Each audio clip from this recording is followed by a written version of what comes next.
What is good everyone? Welcome to my new special video, which is incredible animals and wildlife facts that will make you the most trusted person in the jungle. Stay with me as you watch these upcoming clips, cause I can assure you that you will be impressed, probably freak out, and the most important thing, which is to learn as well. But first, let me introduce myself. What is good everyone? It's your boy Treezy! And welcome to Treezy TikTok. Evolution is wild, bro. Take a look at this little Godzilla right here. You're probably wondering what that is, so yeah, that's Godzilla. That's the end of the video. Okay, fine, it's actually a Galapagos marine iguana. Even though they look like they should be getting ready to put King Kong in a casket, they eat nothing but red and green algae, making it perfectly harmless. They're the only lizards that have the audacity to go out into the ocean, even though they risk their lives every time they do it. They can only stay under for 10 to 20 minutes since they're cold-blooded and the freezing cold ocean water can drop their body temperature so low that if they stay too long, they'll go into shock. Meaning if Kong really wanted that W, he would have turned the AC up. Once this baby Zilla climbs back to shore, they'll start sneezing to get rid of the salt they swallowed while eating. I'm not even kidding, look up sneezing iguana on YouTube, it is free serotonin. And even though I just said they can only stay underwater for 10 minutes, they can hold their breath for up to an hour if they have to. Also, these are Christmas iguanas found in Espanola Island. Males cosplay as Christmas trees to get more attention from females. Also, marine iguanas can roll in squads anywhere from 20 to 500 lizards. Males run phase with each other by headbutting for hours until one gives up. Other than that, they're pretty chill. Drop it down in the comment section if you agree with his top 3. 3 animals you should legitimately be afraid of. Number 1 is the assassin bug, because even though most people have never heard of it, they kill about 12,000 people a year. They're also called the kissing bug because they have a nasty habit of biting the lips and faces of sleeping people and then defecating into wounds, passing on a parasite that can cause Chagas disease. This parasite can cause headaches, fever, and swelling, and 45% of people with chronic symptoms develop heart disease, which can lead to heart failure. You can also suffer digestive complications and nerve damage, and it's believed 6 million people carry it right now. Number 2 are snails, because they're responsible for well over 200,000 obituaries a year thanks to a nasty parasite of their own. Freshwater snails carry a parasitic worm that can cause schistosomiasis. Symptoms include excruciating abdominal pain, bloody urine and stool, and even kidney failure and liver damage. These parasites allegedly live rent-free in about 240 million people, and a lot of them have no idea. Number 3 are worms, because an estimated 3.5 billion people carry parasitic worms, and a lot of them will never know. One of the worst ones are filarial worms, because they can cause fluid to build up, resulting in a disease where your leg becomes the same size as an elephant's, and it's called elephantiasis. It can also affect another body part, and you do not want to Google it. Well, I'm 0 for 4 in this challenge, bro, and I know, disappointing, but y'all should definitely try this. If you can guess every animal based on its eyes, I will personally give you a cookie. This guy has W-shaped pupils because it balances out uneven light levels where they live and helps it see better. These eyes that look like they were drawn by a first grader actually change in size and shape to give it a better view of the ocean. Yup, I said ocean because that is a cuttlefish. Now this dude has horizontal pupils to help keep an eye out for enemies while also making it look possessed by the devil. Its eyes look like that so that when it bends down to eat grass, the pupils stay aligned with the ground, giving it a better view so it doesn't get put in a pack while eating grass. Just another reason why goats are too powerful. Now this animal actually has 12,000 eyes. Kind of. They have 2 big eyes like everyone else, but each eye is made of thousands of compound eyes, meaning it can see in almost every direction at the same time. Its brain collects all these images and puts it into one picture, and this is how butterflies see the world. And that is why SpongeBob nearly burnt a city to the ground. Now this is probably the weirdest one of all, but these eyes can actually see forms of light that are invisible to us, like ultraviolet and polarized light. This is what life looks like for a mantis shrimp. That and the fact that they can uppercut with the force of a pistol proves that God has favorites, and this LSD shrimp is one of them. That ain't no fish, nor an animal.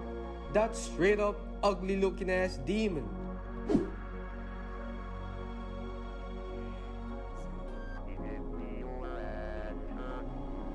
I'm sorry if you had to see that before bed, but I can explain. This Satan guppy with a receding gum line is a goblin shark, and they eat by launching their jaw like Squidward trying out that burger for the first time. See? I ain't lie. Basically, this shark waits for food to wander right in front of it, then it uses a pair of elastic ligaments in the mandibular joint to eat the God-fearing out of its mouth and capture it. It uses its jaw as a slingshot to make up for the fact that for a shark, they're terrible swimmers and too slow to catch anything. And that is proof of divine intervention. Because goblin sharks can grow up to 12 feet long, but nature nerfed it and then airdropped it to the bottom of the ocean where all the rough drafts share an area code. Goblin sharks are zero threat to anything that isn't small fish, mollusks, or crabs because nature low-key did them dirty. They can barely swim and they're legally blind, which is high-key a blessing because not being able to see is the only way this deformity with gills can find its own kind attractive. You don't have to worry about bumping into them because they can be found up to 3,000 to 4,000 feet below the surface. But if you had to feel personally attacked every time you looked in the mirror, you'd probably live in a place with no light too. There's being ugly and there's being God's least favorite. First of all, what are they thinking? And second, what do they expect? Top 3 dumbest things to ever happen at a zoo, and no, number 1 is not what you think it is. In 2009, a woman decided to take a flash pass to Jesus by jumping into the polar bear exhibit in a Berlin zoo. She proceeded to get mauled by 4 of the biggest carnivores on the planet. At one point, zookeepers were able to pull her out of the pool, but of course she fell right back in.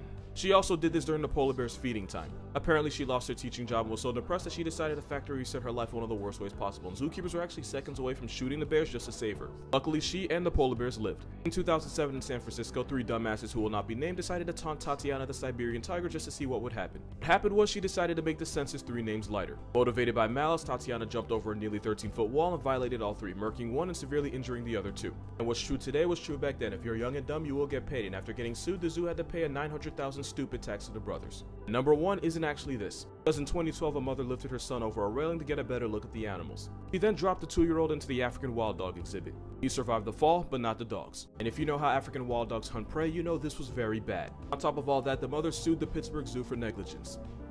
Yeah. Obviously, the victim here is the little boy because nobody deserves that, but yeah, the railing's there for a fucking reason. Alright, here's part 2 of dumb people giving free bills to animals. 3 more of the dumbest things to ever happen at a zoo, and number 1 will make you feel some type of way. In 2017, a man decided he didn't want to pay the price of admission to get into a zoo and instead scaled a 10-foot wall to get in. And best believe a price was paid, because my man's ended up in the living room of 3 of the biggest big cats on the planet. The man was brutally mauled in front of horrified guests, and I like to think the last thing that went through his head, other than, you know, the tiger's teeth, was if it was really worth it. You can't put a price on life, but this man gambled his entire way of being over $19. Also, one of the tigers died over his stupidity. At number 2, you probably know exactly where this is going. Another dumbass who will not be named was a regular at a Netherlands zoo, and she had a habit of smiling at the gorillas and making eye contact, even though trained zookeepers told her not to. She ignored them and said that she had a special bond with the gorillas since they always smiled back. Basically, she pulled a, "Trust me, I know him, he'll listen to me. Remember what we talked about, this isn't you." Yeah, she played pick me with a 400-pound gorilla, and one day Bakito woke up and chose Miralax because he wasn't taking no shit. Bakito escaped, beat the woman like she stole something from him, and then broke into a restaurant. And number 1, in 1987 at Prospect Park Zoo in Brooklyn, a couple boys decided to climb into an exhibit and swim in a moat. Whose exhibit, you ask? Well, originally they planned on swimming in a sea lion pool, but somewhere along the line they decided they just didn't value their lives. They went into the polar bear den. What happened next was 2 900-pound murder bears proceeded to play tug-of-war with the 11-year-old's body. Police came and shot the bears, but the boy was already past tense. Did I mention this was all because of a dare? It was a tragic, senseless, avoidable death that never should have happened. May those polar bears rest in peace. As for the boy, he can rest in pieces. Subscribe for a week of nothing but blessings and good vibes.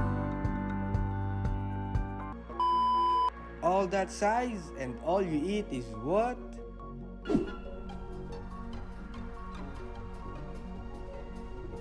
Yeah, that's a basking shark. They're highly dangerous menaces to society if you're zooplankton, because that's all they eat. Not only are they harmless to us, a lot of them will curiously approach divers in boats. The only messed up thing is if they don't look like they're in a perpetual state of agony with their mouth, they look almost identical to tiger sharks on steroids. But unlike tiger sharks, baskies have tiny teeth that never get bigger than half an inch, meaning this almost 30-foot whale guppy is a pacifist. They also might be the ocean's biggest troll, because when this corpse was found off the coast of New Zealand in 1977, people thought it was either a dead plesiosaur or a sea serpent. An idea that either of those could be in the ocean made people collectively shit enough bricks to build a city. But really, it was just a basking shark that hit its expiration date. The only dangerous thing about them is that they allegedly taste disgusting. Gordon Ramsay vomited after trying fermented basking shark, and Anthony Bourdain called it the worst thing to ever assault his tongue. But the shark never asked to be eaten, so I'm not holding it against them. Also, this is what a baby baskie looks like. Moral of this video, they're perfectly harmless, and we stand shark paw in these parts.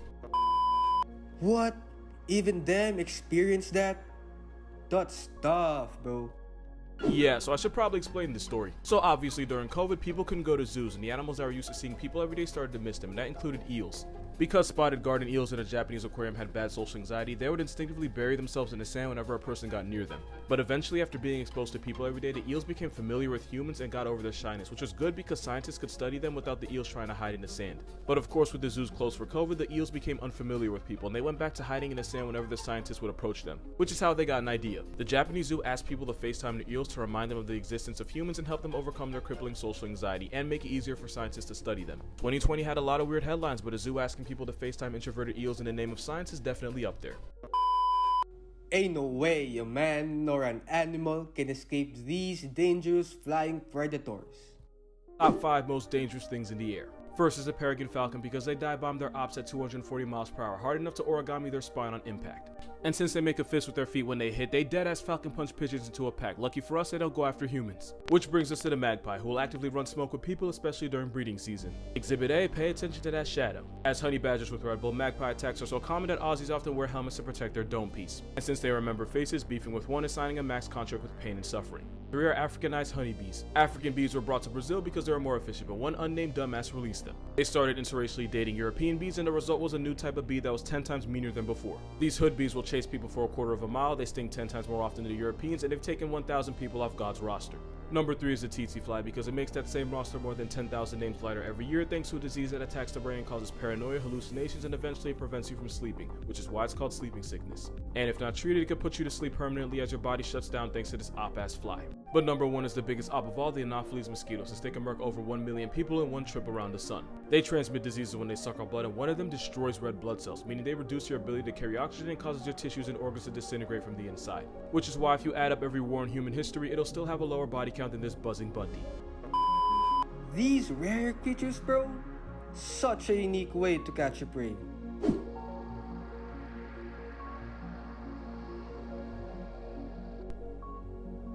Huh. Well, if you're watching this, it means community guidelines hasn't taken my ass yet, and you probably want to know what in the hub this X-rated Pokemon is. It's Nemerdia, also known as a ribbon worm, and that nonsense you just watched is how they hunt. The worm shoots out its proboscis, which it uses to wrap around its prey and immobilize it with sticky, toxic secretions, only to end the nightmare by pulling it back into its mouth. The proboscis is a long tube used for eating that normally sits in the worm's guts, but when it wants to catch a body, it forces the proboscis out of its mouth. Some of them are branched just like in this video. It's kinda like how chameleons yeet their tongue to snatch a meal, except this worm looks like Spider-Man busting out the next generation. They're not incredibly dangerous to people, but they do have crippling anxiety because if you take one out of the water for more than 10 minutes, its body will literally fall apart. No cap, these pieces are actually one worm. It technically doesn't kill the worm, but it is a sign of high stress. So if you don't want to stress a worm, and you don't want to look like someone left a liquid daycare on you, leave it the hell alone. Respectfully. Hey, what can I say? Family always come first. Blood thicker than water, man. That's love right there. Did you know there's a type of dog that'll run fades with tigers? Meet the dhole. It's a wild canid found all over Asia, but especially India, Tibet, and Pakistan. They roll in packs of 5 to 12, but it can be up to 30 of them. They're more social than wolves, and because there's less competition for food, they're less territorial and there isn't much of a hierarchy. They're basically hippie wolves. They hunt prey by running them down, biting their nose, and then forcing them to the ground. Sometimes they'll go for the eyes and blind their victim, and once they have them down, they'll rip their stomach open and disembowel them. Since they don't mercy kill like cats, it can take up to 15 minutes for the prey to make it to God's door, but by then the dholes have already started eating. On a wholesome note, they let the pups eat first because the pack prioritizes the weakest and youngest members. Because their grocery list is almost the entire jungle census, they often compete with tigers and leopards. It hasn't been confirmed, but allegedly they put tigers on t-shirts because they are exactly what chihuahuas think they are. They'll often jump tigers and then force them into the trees. Since a tiger can erase a dhole with one swipe, the dogs only act tough when they have the squad behind them. They've also been known to straight up punk leopards out of food. But don't get it twisted, if a leopard or a tiger catches a dhole slipping, it's curtains. But these Asian Cujos will pocket check bears, tigers, and leopards, but never keep the same energy with humans. It says a lot.